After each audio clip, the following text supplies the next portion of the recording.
बेटा देखो भाई, आज हम पढ़ेंगे रेबीज के बारे में। इसके बारे में रेबीज के बारे में। रेबीज क्या होता है? रेबीज एक बीमारी होती है जो जानवरों के काटने से होती है। ठीक है, जानवर कौन कौन से जानवर?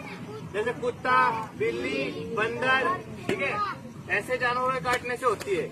मतलब वो जानवर जो बच्चे देते हैं, मतलब कुछ जानवर होते हैं जो अंडे देते हैं। जो अंडे देते हैं वो वाले जानवर नहीं, जो सीधा बच्चे देते हैं ना, उन जानवरों के काटने से क्या होता है?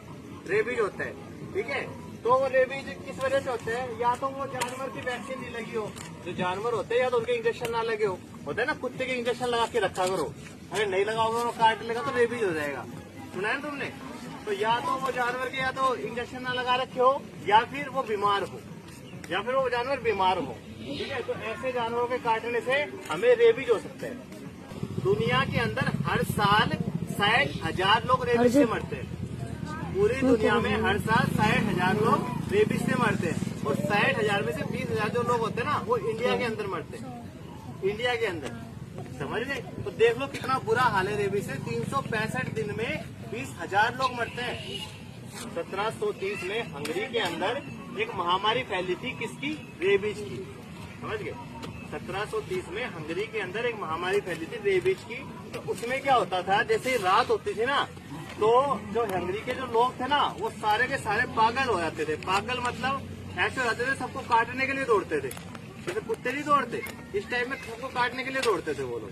ठीक है, रात होते ही एक दूसरे के पीछे कोई किसको काट रहा है, कोई किसको काट रहा है। ठीक है, और सुबह होते ही वो एक कमरे में, अंधेरे कमरे में जाके छुप जाते थे, क्योंकि जिसको रेबीज हो जाता है वो रोशनी से डरते हैं।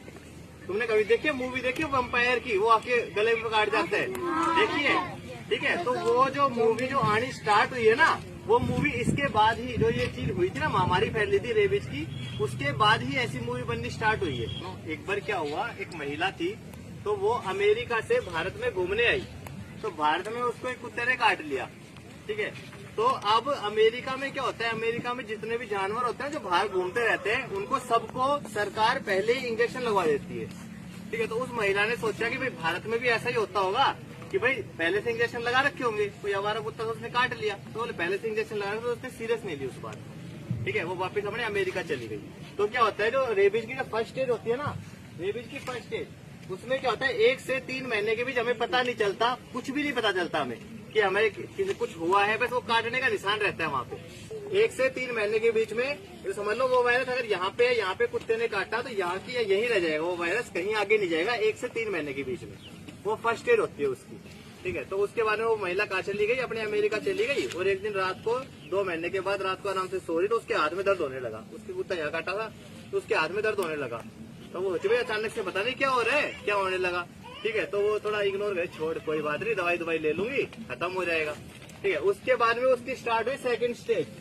ठीक है, सिर्फ सेकंड स्टेज होती है ना, सेकंड स्टेज। तो उसमें क्या होता है, उसमें जब वायरस होता है तो वो क्या करता है, हमारे अंदर जाने लगता है। फर्स्ट स्टेज में तो जाता नहीं है, फर्स्ट स्टेज में तो एक जगह रुका रहता है। जब सेकंड स्टेज में वायरस अंदर जा रहा होता है, तो हमारी जो कोशिकाएं होती है, उसका द्रव्य होता है, कोशिका द्रव्य।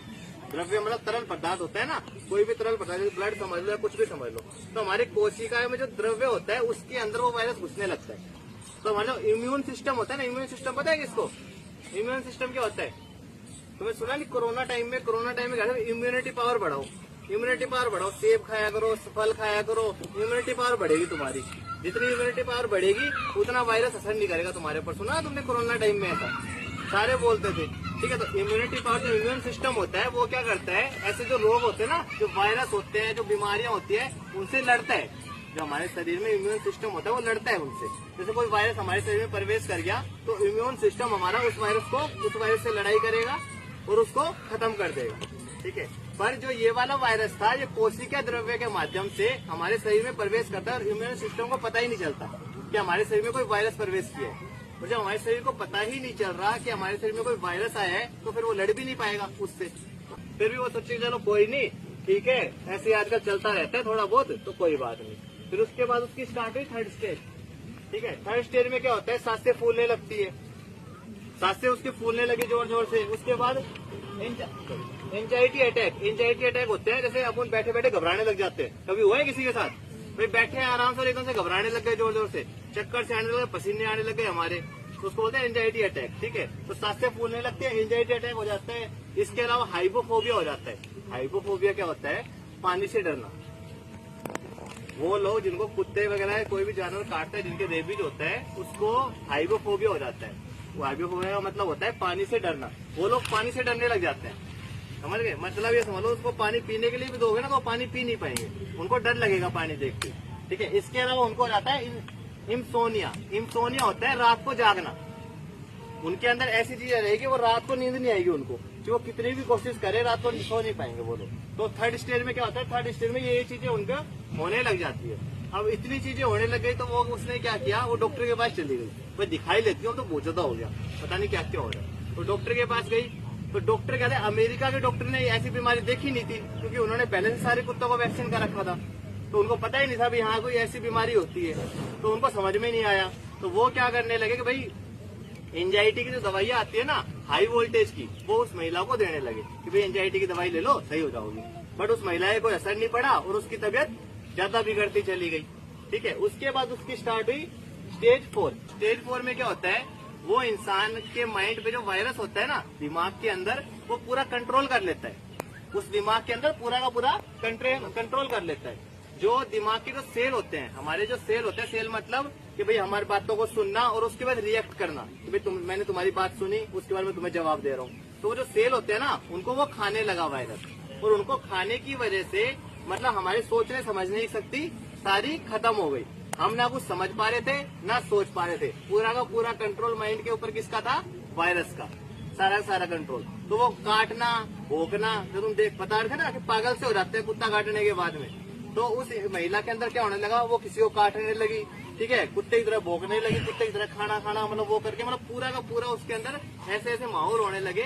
ठीक है, और उसकी तबीयत बिगड़ती चली गई। और जब तक उनको पता चला डॉक्टरों को कि इसके रेबीज हुआ है, तब तक वो मर चुकी थी। अब इससे बचा कैसे जाए? ये तो हो गया भाई, इससे बचना कैसे? तो नंबर 1, जब भी हमारे कोई भी जानवर काटता है ना, कोई भी जानवर काटता है, तो सबसे पहले तो उस जगह को जहाँ पे काटा गया है ना, उस जगह को पानी से धो, सबसे पहले।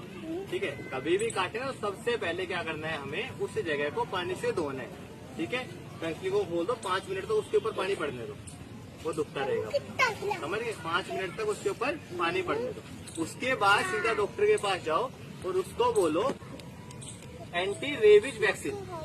डॉक्टर को जाके बोलो हमें एंटी रेबीज वैक्सीन के इंजेक्शन लगाओ। ठीक है, तो 5 इंजेक्शन लगते हैं हमारे, 5 इंजेक्शन लगता है। नंबर 1 जिस दिन किसी भी जानवर ने काटा, नंबर 1 उस दिन लगेगा। ठीक है, दूसरा लगेगा तीसरे दिन, तीसरा लगेगा 7वें दिन, चौथा लगेगा 15वें दिन और 5वां लगेगा 28वें दिन। ठीक है, ऐसे 5 इंजेक्शन लगते हैं। अगर एक भी इंजेक्शन आपने मिस किया ना तो आपके रेबीज हो सकते हैं, समझ गए? तो जब भी अगर कोई कुत्ता काट रहा है, कोई भी जानवर काट रहा है, जो जानवर बच्चे देते हैं, ठीक है, मैनुअल जानवर बोलते हैं उनको, जो जानवर बच्चे देते हैं, अगर उनमें से कोई भी जानवर काट रहा है तो कोई भी वे मत करो कि मिर्ची लगा दी हमने, अगर इग्नोर कर दिया कि छोड़ो कोई बात नहीं, जल्द से जल्द उसको पानी से धो, उसके बाद डॉक्टर के जाओ, डॉक्टर से पूछो भी ऐसे ऐसे ये है, और उसके बाद अगर वो कहते हैं रेबीज की शिकायत है तो क्या करना है, एंटी रेबीज वैक्सीन लगवानी है, 5 इंजेक्शन लगवाने हैं उसके। समझ में आ गया? एक बात और भाई, जैसे घरों में आजकल बहुत कुत्ते बिल्ली बहुत पालते हैं, देखा है तुमने? तो वो लोग क्या करते हैं, कई लोगों को मैंने ऐसे देखा, जैसे कोई काट गया ना, कोई जानवर काट गया, उनके चोट लग गई, तो क्या करते हैं, कुत्ते उनको चाटने लग जाते हैं। देखा है तुमने? उनके चोट लगी हुई कुत्ते चाटते हैं उसको। तो कभी भी कुत्तों को वो चीजें नहीं चटवानी चाहिए। कभी भी जो अपने जख्म है ना, उन जख्मों पे कभी भी ऐसा ध्यान रखना है कि कोई भी अपना पालतू कुत्ता हो कि कोई भी हो, उस जख्मों के ऊपर कभी नहीं चटवाना चाहिए, क्योंकि उससे भी रेबीज हो सकते हैं। तो ये बात ध्यान रखना और थोड़ा संभल के रहा करो इनसे, कुत्ते बिल्ली से, जो भी होते हैं कुत्ते बिल्ली बंदरों से।